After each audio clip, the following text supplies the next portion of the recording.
আব্দুল্লাহ বিন ওমর রাদিয়াল্লাহু তাআলা আনহুর জামানায় যুগে আব্দুল্লাহ বিন আমের বসরার গভর্নর ছিল।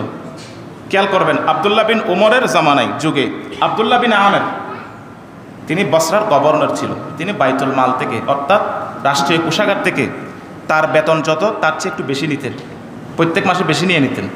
বেশি নেওয়ার পরে সেগুলো আবার মসজিদে দান করতেন, মসজিদ বানিয়ে দিতেন, মাদ্রাসায় দিয়ে দিতেন, রাস্তাঘাট করে দিতেন। এখন তার মৃত্যুর সময় হয়েছে, সাকারাত চলছে, খুব কষ্ট পাচ্ছে, খুব কষ্ট পাচ্ছে আব্দুল্লাহ বিন আমের, খুব কষ্ট পাচ্ছে, যান কোনো রকম রুহ কবজা হচ্ছে না, খুবই কষ্ট পাচ্ছে।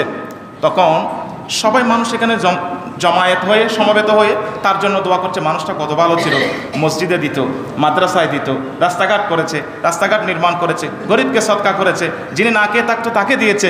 কিন্তু মানুষটা খুব কষ্ট পাচ্ছে, দোয়া করছেন তার জন্য সহজ হওয়ার জন্য। ওইখানে প্রেজেন্ট ছিল, উপস্থিত ছিল আব্দুল্লাহ বিন ওমর রাদিয়াল্লাহু তাআলা। তিনি চুপচাপ দাঁড়িয়ে আছেন, কিছুই বলছেন না। তখন তিনি অর্থাৎ আব্দুল্লাহ বিন আমের নিজেই বলছেন, হুজুর আপনি আমার জন্য একটু দোয়া করেন না, আমি তো কষ্ট পাচ্ছি, আপনি তো এখানে প্রেজেন্ট আছেন, উপস্থিত আছেন, আপনি আমার জন্য একটু দোয়া করেন। তখন তিনি সুন্দর একটি হাদিসে পাক তাকে শুনিয়ে দিয়েছিলেন, ইন্নাল্লাহা তাবারাকা ওয়া তাআলা লা ইয়াকবালু সাদাকাতান মিন গুলুলিন। হারাম উপার্জন থেকে সদকা দিলে এগুলো কাজে আসবে না। আব্দুল্লাহ বিন ওমর আব্দুল্লাহ বিন আমেরকে বলছেন, ইন্নাল্লাহা তাবারাকা ওয়া তাআলা লা ইয়াকবালু সাদাকাতান মিন গুলুলিন। আপনি আজীবন বাইতুল মাল থেকে অধিক বেশি গ্রহণ করেছেন, রাষ্ট্রীয় কোষাগার থেকে আপনি না জানিয়ে নিয়ম শৃঙ্খলার বাহিরে আপনি বেশি নিয়েছেন, সেই টাকা দিয়ে আপনি সদকা করেছেন, কি হয়েছে?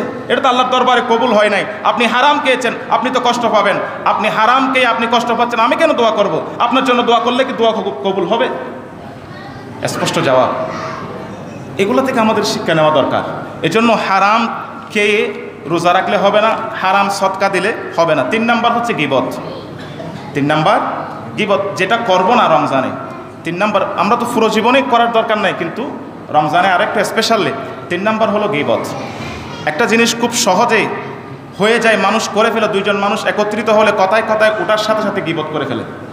আমাদের অভ্যাস, রোজা রাখে আপনি যদি গীবত করেন তাহলে মরাবাইয়ের গুস্ত খেলেন। রোজা তো গেলই, তো মরাবাইয়ের গুস্ত খাওয়ার যে অপরাধ, ইয়া আইয়ুহাল্লাযীনা আমানু ইজতানিবু কাসীরাম মিনাজ যান্নি ইন্না বা'দাজ যান্নি ইসমুন ওয়া লা তাজাসসু ওয়া লা ইয়াগতাব বা'দুকুম বা'দা ইউহিব্বু আহাদুকুম আন ইয়াকুলা লাহমা আখিহি মাইতান ফাকারিহতুমু। মানুষ খুব সহজে, আমরা খুব সহজে গীবত করে আরেকজনের সমালোচনা শুরু করে দিই নিমিষেই। আবার তার সামনে আসলে, না ঠিক আছে আপনি ভালো, খুব এই সেই, কিন্তু আপনি যখন একটু আড়াল হয়েছেন না, আবার গীবত শুরু হয়ে গেছে। তাহলে সর্ব অবস্থায় গীবত চরমভাবে হারাম। এটা আল্লাহর নারাজের একটা বড় ধরনের একটা গুনাহের কাজ।